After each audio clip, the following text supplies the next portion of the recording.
મહિપતસિંહ ફાઉન્ડેશનમાં મહેમાન આવ્યા છે અને ખાસ વાત એ છે કે એમણે માનતા રાખી હતી કે જો મારા ઘરે દીકરી જન્મશે તો હું આ મહિપતસિંહ ફાઉન્ડેશનના ભોજન માટે સહકાર આપીશ અને અત્યારે તેમના દીકરીનો જન્મ થયો છે અને એમની માનતા પૂરી કરવા માટે અત્યારે આપણા સંકુલમાં એટલે કે આપણા બાળકોના સંકુલમાં એ આવ્યા છે. તો ચાલો તેમને પૂછીએ. તો જય શ્રી કૃષ્ણ ભાઈ.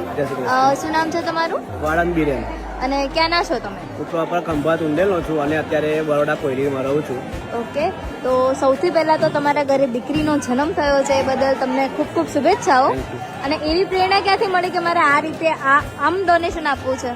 બસ હું આ વિડીયો જોતો હતો મહિપતસિંહ ફાઉન્ડેશનમાં અને મને થયું કે મારે કોઈ ટેક નહીં તો આવી એક કંઈક ટેક લઉં અને મારા મનમાં જ એવું થયું કે જો કે મારા ઘરે દીકરીનો જન્મ થશે તો હું મહિપતસિંહ ફાઉન્ડેશનમાં 10,111 રૂપિયા અર્પણ કરીશ કે જે હું આજે આપવા આવ્યો છું. ચોક્કસ, ખૂબ ખૂબ આભાર ભાઈ. અને તમારું નામ શું છે? મારું નામ વિજયભાઈ નટુભાઈ પરમાર છે. અને તમે કોણ થાઓ? મારા ફ્રેન્ડ છે. ઓકે, તો ખૂબ ખૂબ આભાર એકવાર ફરીથી અને આવી જ રીતે અમને સપોર્ટ કરતા રહેજો. આદ્યા નામ છે મારા છોકરાનું. આદ્યા,